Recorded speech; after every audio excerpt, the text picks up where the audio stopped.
মা মা মা দাদুর আর মাইরো না। এই কিসে? ওই যে মা দেখো পুলিশ আইতাছে।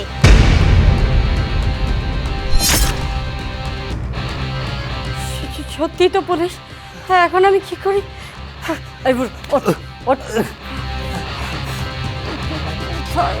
এই আয় আমার সাথে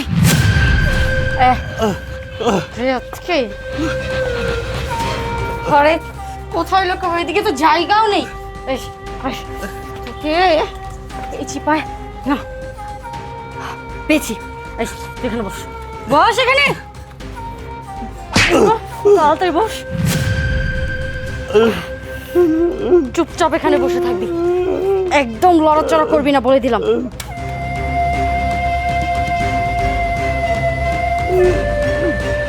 চিল্লা চিল্লি করবি না বলে দিলাম, একদম চুপচাপ এখানে থাক। পুলিশ যদি আসে কথা বলবি না।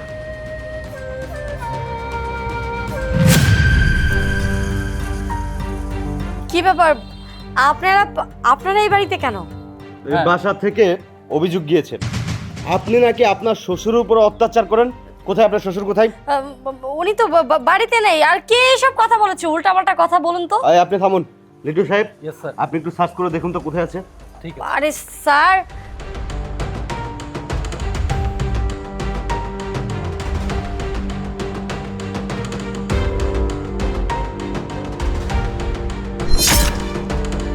আরে কি ব্যাপার, কোথাও তো কিছুই পেলাম না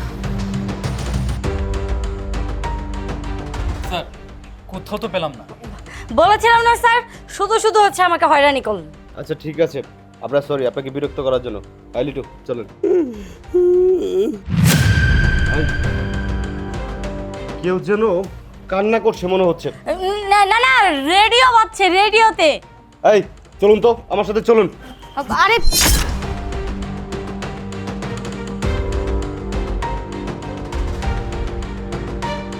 লিটু সাহেব, স্যার আমার মনে হচ্ছে আওয়াজটা এখান থেকে আসছে। না না স্যার, এখানে হচ্ছে ওই যে মুরগির বাচ্চা ফুটেছে না, এই চুপ! ওইটা। এই চেক করুন। জি স্যার। এই এই সরেন। বললাম আরে এই তো আপনার শ্বশুর। আপনি কি বললেন আপনার শ্বশুর বাসায় নেই? এই শুনুন, আপনার নামে অভিযোগ যখন পেয়েছি না তখনই সন্দেহ হয়েছিল। আমার ঠিকই মনে হয়েছিল যে মেয়েটা সত্যি কথাই বলছিল। মানে মেয়েটা কোন মেয়েটা? আমি বলেছি স্যারদের 999-এ ফোন দিয়ে। কি তোর এত বড় সাহস? ওনাকে যাইতে দে, তারপর তোর খবর খারাপ করে দিব। আয় চুপ!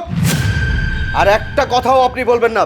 এই আপনি কি ভেবেছেন দিনের পর দিন আপনি আপনার শ্বশুরের উপর অত্যাচার করে যাবেন, আপনার মেয়ের উপর অত্যাচার করে যাবেন, আপনার কোনো শাস্তি হবে না? এই আপনার মেয়ে আমাকে শুধু এটা না আরো অনেক কিছু বলেছে। আপনার মেয়ে বলেছে আপনি নাকি আপনার হাজবেন্ডকে রেখে অন্যজনের সাথে পরকীয়া করে। আপনার মেয়ে এটাও বলেছে যে আপনার হাজবেন্ড প্রবাসে পড়ে থাকে।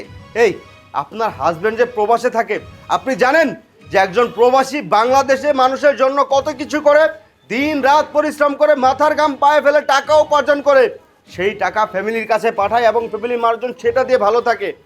আপনার স্বামীও তো কম কষ্ট করে না, আপনার স্বামীও তো কষ্ট করে আপনার জন্য টাকা পয়সা পাঠায়। তাহলে কেন আপনি আপনার স্বামীর সাথে বেইমানি করেছেন বলেন? স্যার স্যার আমার ভুল হয়ে গেছে, আমার মাফ করে দেন। আমি আর কোনোদিন এরকম ভুল করবো না স্যার, প্লিজ। এই চুপ থাকেন। আপনি ভুল করেন নাই, আপনি করছেন অন্যায়। আপনি জেনে শুনে এই কাজটা করছেন। এই শুনেন, আপনার শ্বশুরের গায়ে যেভাবে টর্চার করছেন, আরে আমরা রিমান্ডে নিলেও তো এমন ভাবে কাউকে কখনো পিটাই না। আপনি চলেন আমাদের সাথে, আপনাকে তারপর বুঝাবো। চলেন আমাদের সাথে থানায় চলেন। এই চলেন।